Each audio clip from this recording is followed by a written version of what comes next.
Howdy, howdy. Another new gameplay video because I took my camera down to my locals. This is just a nice little game on the play and a game on the draw, starting with a game on the play versus RP, which, as much as we're all scared of Steel Song and Hyper Aggro and Who's He What's It, I still think that RP is going to be the most prevalent and the most common matchup you have. So it's nice to try and practice getting a 2-0 on that, especially if you're going into regionals. Um, so yeah, really, the list is not particularly teched for RP now because of like we don't really have Argus in there, and early pressure's a little bit weak. But I feel with the fire the cannons, you sort of get through it, and with no threat of Flynn as of late, you're sort of fine with that. So looking at the hand, like I said, we got rid of the Simba. I would probably like to keep the Simba, but because of the threat, because we're basically going to be turning a lot of this hand into ink. We don't really care about the Simba. So that hand there is a nice 2-drop ramp into setting up a 5-drop or setting up a Singer for Whole New World. And then, like, yeah, so Cogsworth isn't the most optimal. And we drew the Tinkerbell, so I can't actually remember what I do in this game. But it'd be better to look at aiming for the Tinkerbell out rather than the Cogsworth. But, you know, so if the Cogsworth only job is to sing Whole New World, he sort of does that for you. But yeah, if not, he's just ink. So it's better just to keep him in hand, in my opinion, and that's what I've sort of been doing lately. Oh yeah, throughout the game, for some reason, the shop owner was handing out all of the leaks promos. So randomly, you might see me getting handed some set 4 promo cards and pins and boxes and stuff like that. We were just down for a practice game, and I think he was going on holiday, so he wanted to just get everything sorted. But yeah, it's like I said, the list is not teched for RP, but I feel just the natural power of BS, and if you can get the Quill, Wheel, and Hyper Roll, you can just find the answers anyway. So like I say, straight away we just ink the Cogsworth because we think, well, we've got the Tinkerbell now, and quite a healthy hand of inkable cards. Cards we want to keep, but mainly inkable as well. I do keep the second Smee because I'm very much a fan of doing Smee into Hiram. Hiram, so play the Quill, get 6 ink, play Hiram and Smee as well, that extra ink. But yeah, the sort of the lines are morphing here, and we think actually we're just gonna have to ink the Smee because we need other stuff in this hand. I try and make sure I keep the lore tracked properly as well. Uh, yeah, so they just end up getting just a broom down. Not much from that really. We get to do all of our little lovely bits there. Not particularly sure. I think maybe you just take the free quest with the broom, but this player knows I'm quite common to just take that trade as well. And they might have some better uses for the broom. But they are a bit partial to setting up an early library. This is their sort of build as they go very much in the library Queen's Castle. I'll admit there is some problems there with RP because with Boost still having issues with that. Mainly because we'll just refill their hand with Whole New World and get to throw more castles down. So while we put the 3 damage there, at this point we've got 2 Zeuses in the list, so we're sort of just looking if we get a Zeus, that's now completely answered. The library has 8 health, so just putting that 3 down there is fine, meaning Zeus can be an answer. We aren't really going in for Simba on that one anymore, which is, yeah, it's sort of a pain to play it off curve, but I think Rise of Titan still doesn't fit into lists properly, so I don't play that card either. Yeah, we're sort of getting the Quill down on the play versus RP is very scary. And when you've got one card in hand, it's very easy for them to assume that you have a wheel in your hand. But right now we know it's a Hiram, which is also fine as well. But they'll probably play into the fact that it might be a whole new world, and they just want to get some value cards on the board. So like a goat is good because it's guaranteed 2 lore. And I don't think they got the lore from the library, so we'll put that on as well. Yeah, so here we're sort of just looking for some lines to play. I mean, we have draw power, but that doesn't really mean a line. Yeah, I maybe should have started with a popsicle first, just to look what we get. But I think as well, even in this turn, it's very funny. Because I push the ink to one side, I sort of forget there's the 2 extra ink there, and we end up inking some cards. But to be fair, we'd inked the Quill. It's only really this card that we might have not have inked, which is the Tinkerbell. But instead, yeah, we quill it and play the other Fortis Fearful one, which was sort of fine. we basically want to get stuff into the inkwell. We're at a point where even hard casting Whole New World is just not the worst thing for us. I'm sort of a player who likes to do that.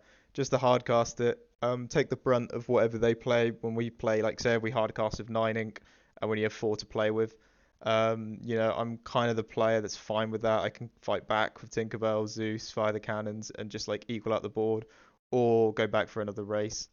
So yeah, I mean, setting up the library isn't the best here, but I guess depending, it could equal card draw or it equals awkward removal for me. So yeah, that not often an explosive start that you would get with the Sisu. But the library's still a good card, I think. It makes awkward. If I didn't have the Tinkerbell and the Smee set up, it would just be quite awkward. So we quest for 1 to pop and draw 2. And we've got that new Donald card. I'm still not sold on it, I think. And we find the whole new world, which is nice. And you'll see what I mean by how I like to basically just dump everything in the inkwell. That's sort of the blue steel playstyle, really. Yeah, we dump everything. We have 4 left over. We're sort of thinking if we find a Zeus, we can answer the library. If not, we might just be able to win on the fact that we have a lot of value in now having loads in the inkwell and a fresh new hand. So yeah, we're sort of fine with that as well. I don't know if we double ink from the uh, bell. I think we probably should, but sometimes I forgetty.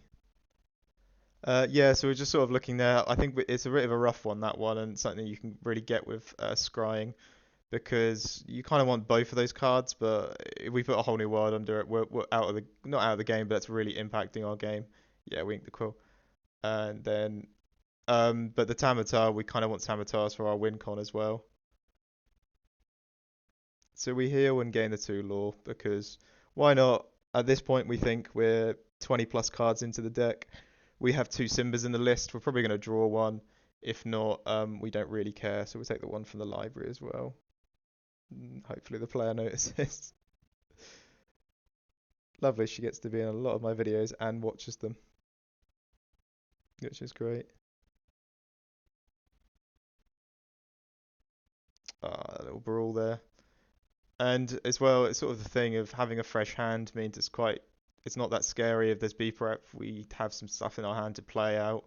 I'm seeing a lot less beaking, a lot less. Oh, they didn't die. A lot less beakings in the decks, a lot less Tremaines. They're quite the quick deck now. Uh, RB is RP, sorry. We do have an RP gameplay, but it's rough this set now that they've gone to 4 whole Faragos. But yeah, here we are with this sort of.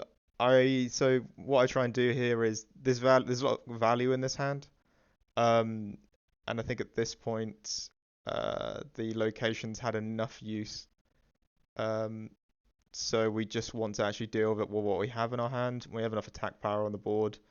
Um, so we use the Arthur card, which is great fun. I think that was a Queen's Castle actually, so we're going to give them an extra law. Yeah, so we're just basically trying to get as much ink value. We would like to wheel, but look, we've got like a Tamato and a Hiram in a hand and stuff like that. So we don't really want to use it too much. Yeah, and what we try and do is set up a board where you can B prep it, and I'll sort of be fine with that, and I'll come back with a Tamatoa and a Hiram. So that's just going to be insane value, and I don't really know how much they can get back that, except for a follow-up Be Prepared. That we did burn a Be Prepared in the first wheel, and I can't remember how many they had in their deck, but I've seen some drop down to 3. Actions seem to be less important in this set, or a lot of people are scared just by the fact that Pete is played.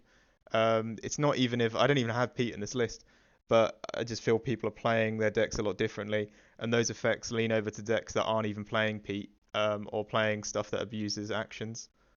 Um, Nice little trade there. Buff the old goat.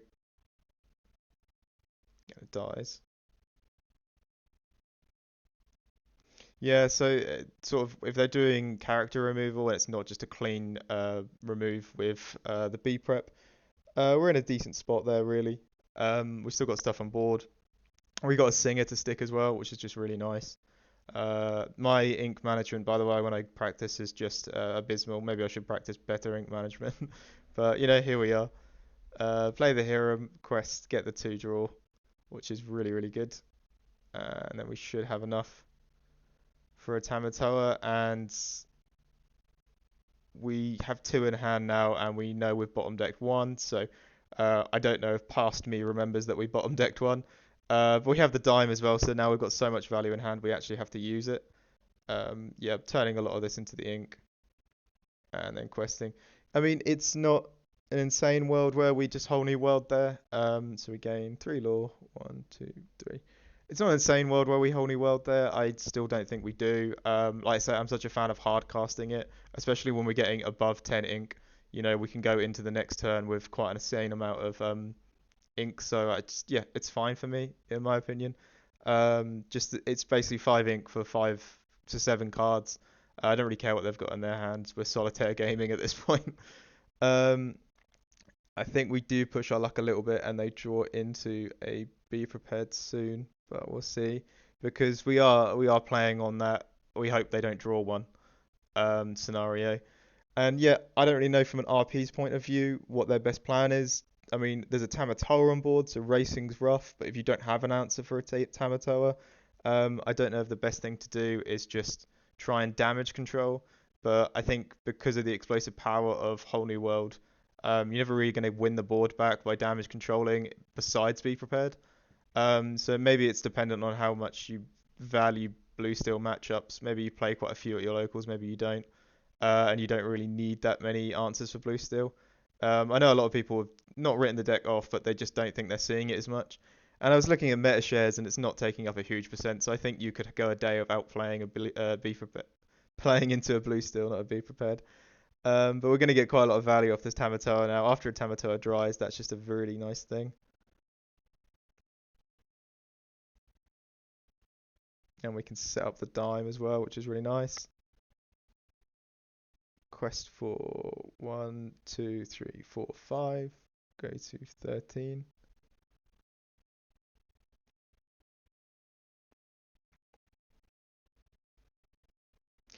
Play a popsicle. Take the draw. Dime tap for 5. Go to 18. And then quest for the win. Yeah. So I mean, I feel Tamatoa is in that same spot that what's it called? Mufasa is. If it sticks, it's going to do so much value for you. If it dies, that's fine. We've got a whole new world in hand. So it's that thing of like maybe play it to your outs is my best advice on that. So this is the game going the draw. But yeah, you can sometimes be looking at your hand going, I can play this, I win if it sticks. If it doesn't, that's fine. But always have an answer if it doesn't stick, unless your only play is to really just go in on it. But seeing the lists that go uh, like what's it called? Try and make it so that doesn't keep popping up. If you've got a list where it's like Mufasa or Tamatoa and a Pete, so for 11 ink you can pretty much guarantee a win in the matchup. That's pretty good. I'm quite liking that. The current list I'm trying right now after these games is Pete. Someone suggested it because of Lemon Lime and how good it is against that deck, which totally just, yeah, it's really opened the card up for me. Wasn't really interested in it, but there is a lot of discard decks where their entire game plan is based around discarding actions. Yeah, so looking at that hand, that's not too bad. On the draw, trying to do the like high roll wheel is pretty hard because we play from behind. But if you can stabilize the board or they just don't get a strong board, you can go with it. If not, you can go the Hiram because you just don't want to give them more power whilst you're playing behind. Even with ramping, it takes a little bit of time to ramp, especially behind as well. It's harder to just go over them. And a turn one Magic Room is going to be something that annoys me as the games of Lorcana go forward. Not particularly fond of inking that bell, but it might be our only choice. We could ink the Cogsworth, but let's see what we go for. Ooh, we go for the Hiram. So we are basically committing to doing the whole new world line, which it's good to reflect on my games because, to be honest with you, I don't think that's particularly the right play. Maybe in the moment we're just sort of so committed to it. It's game for one. And this is one thing I don't like the Magic Broom. So it clears itself. The card draw's nice. It gave one card, and actually it's not that bad a card, but I think it's saying it's a body on the board is a little bit of an understatement.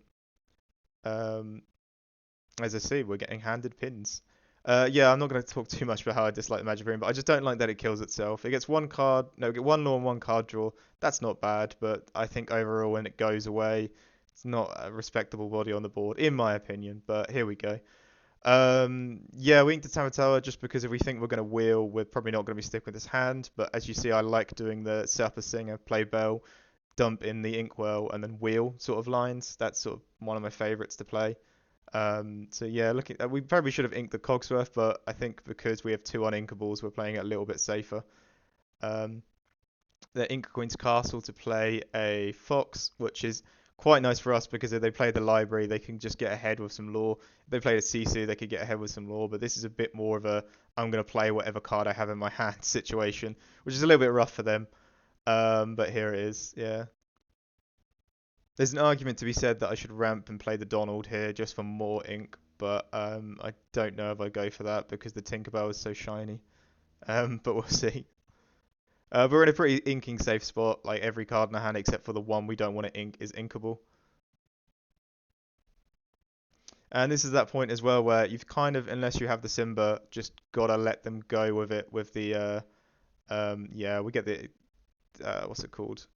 Donald out of the way because we actually just need a stronger body on the board. Even if it's just to sing Whole New World. Um, yeah, this is a point where you just sort of got to let their Queen's Castle get some lore. It being on the draw is just the way it is in Lorcana. They are going to get some lore, and that's just fine. I feel their castle protection isn't as good because they don't have B King. They can't just throw out loads of removal like they could before. You could rabbit then sing B King, play B King, and take out two characters, which used to be really powerful.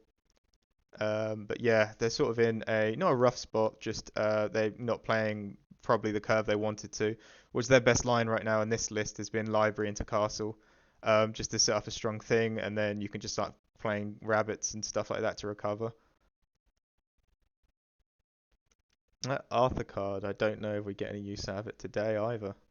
It's mainly for the mirror. I think with Tippo and Quill, like all of our inking options are now like making our hand better. We can play higher, like higher value on inkables a bit more. There we go. We just got a box as well. Wicked. Um, Locals is great. They just seem to give us everything. Seeing the whole new world because we just don't have any answers in our hand. Thing is, this is why I went up to three Zeus, but back down to two. A lot of the time, I'm wholly welding, and my thought process is, I hope I get a Zeus. If you're commonly doing that, you probably should just add more Zeuses. But yeah, we're still not down for that right now.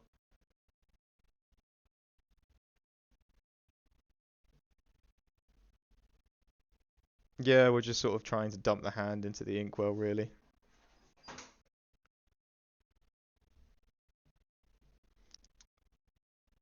Fire the cannons to protect the board, keep it a little bit more in check. That's more so they just don't get any ink. Yeah, we didn't really use Bell as efficiently as we could there, but here we are. I think because we actually kind of wanted a lot in the hand. Not really. Could have inked more there. Unless I didn't see myself inking twice. I don't know. Again, they're two law, so even still, if you're below 10 law, that's not an amazing spot to be in.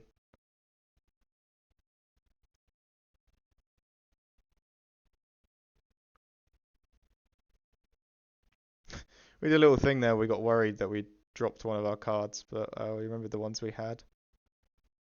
I was trying to make the ink more presentable on the board for people watching, but then I'd actually just give up and pile it up again.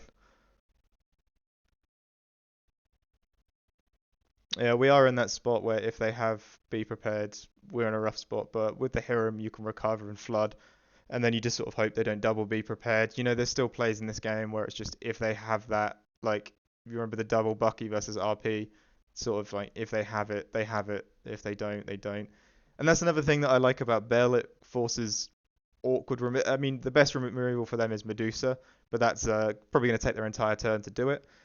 Brawl, I just don't think is a good card for free. I mean, it is. It got rid of the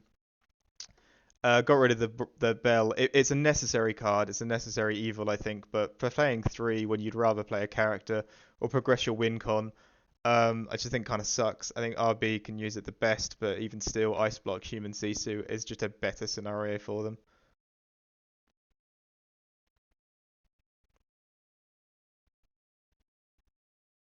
Yeah, so you just got to start with card draw in this situation because you just really don't have anything great.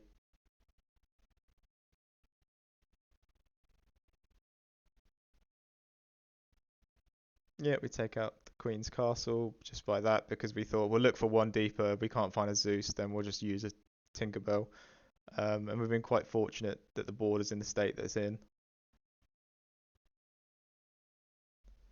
Yeah, so there's an argument here. You could say that you would rather play the Tinkerbell to take out their Chernobog so they can't quest and draw. It's sort of a bait way to do it. I think we just quested there for three, so about three. It's kind of a bait way to do it. They would have probably assumed we would Tinkerbell if we had one. The reason why I played the Donald is I've just generally wanting to dump stuff in the Inkwell so that when I wheel or draw or look for answers, I can just do that with a higher ink count. Um, so yeah, it's just sort of the way I like to play the deck. And for an RP player to be banging on the back foot after going first is just quite a nice spot to be in as well. If they're having to remove stuff like that, they don't want to be doing that. They want to be racing because they know the dime comes down and there's a massive timer on for them, and they're sort of just uh, playing until they have playing, hoping sorry we don't wheel again, which we get off the top, which is lovely. But yeah, now we can get just the max value out of this hand by playing a lot of stuff. There's an argument to be said that they should have popped those. Quest for 5, go to 8. Hey, more promos. I think I tracked the law track properly, but yeah, there was no cheating involved in this matchup. But yeah, I hope I put the law track down properly, but it should be fine. Yeah, we've now got that Tamatoa in hand, and we just want to make sure we use it before we whole new world, and we have enough ink to play it and whole new world, I believe. But just playing it, playing an item sometimes is just big enough. Like that's a bigger turn than a lot of decks can afford. And we're basically as well cheesing it that they just don't have the holy world, the be prepared in hand, and trying to maximize the value we can. Um, I never know what's the right play for these RP players. Sometimes I think whenever I look at a board like that, I think you haven't got to be prepared in your hand, but you have got a rabbit on board that could be run into a Tinkerbell for a card draw. I never know if that's the right thing for them to do or not. Or just to race it and go to 13 here and just flood the board even more. Yeah, that's definitely playing a goat is good. We are only 10 lore off though, so it's a bit rough. Maybe they just have to play hoping that there is no dime in hand or no way to find dime. That's sort of, I guess, how you got to do it because, funny enough, I think RP actually does struggle controlling it later game. Once their be prepareds aren't in hand or they're not, you know, or they're all burnt or something like that.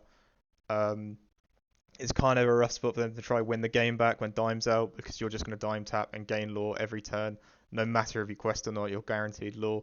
So I think for RP players, it is better to just rush half the time and get the goats on the board. Hopefully, don't burn them.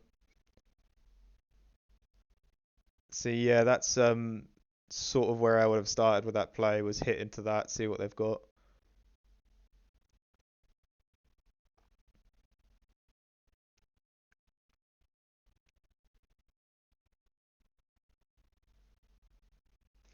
Donald's very awkward as well. I think it's not valuable enough to be a Medusa target, um, but it's also good enough that it sings whole new world for us.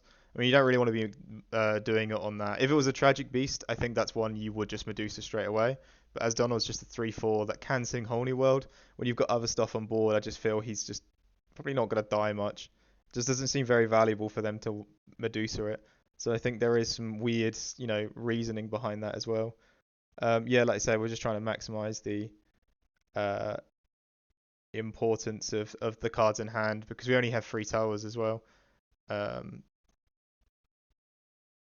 and there's the Simba coming in exactly when we just don't want it. Um, so we quill it away because we're just trying to hide that we did that. Most people can predict and say we've got one in hand.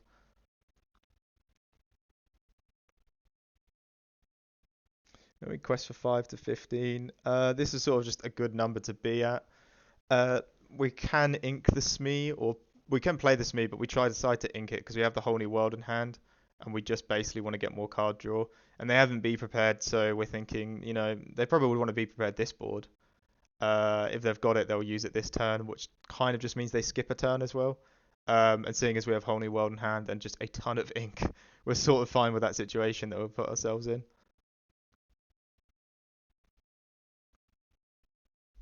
Yeah, as you say, sort of there's an ebb and flow with this. I'm sort of fine with them doing a be prepared there. I've got a whole new world in hand. I'm not going to be behind. We sort of just want the dime. So here we go. We go tap the quill. And at this point, now that we're at 15 ink, what we're trying to look for is a bell and a dime because we win on the turn from that. And what we can really do whilst we're waiting for that to happen is just make the board awkward. They should probably rush for the win con because they can figure that out. We're trying to do that as well. So a lot of the cards we want to play now are either cards that draw us cards or well, mainly cards that draw us cards or cards that put things in the inkwell because we can just keep dumping, keep wheeling, keep looking for more answers.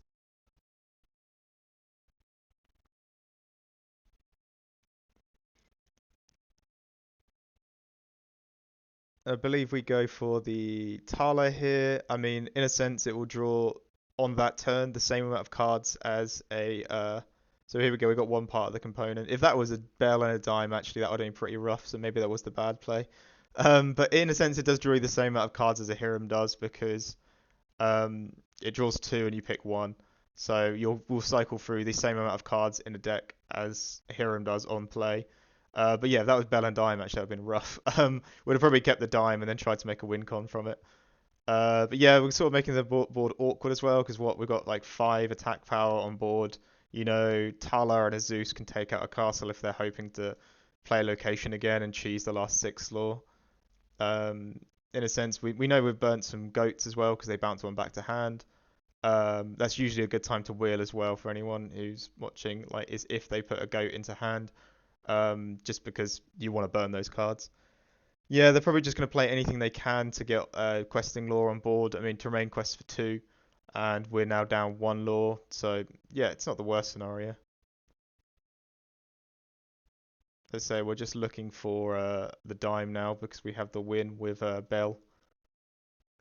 Yeah, that's not a bad situation, I think, for the RP player to just sort of flood and just be like, yeah, just try and find the win, otherwise I'll win.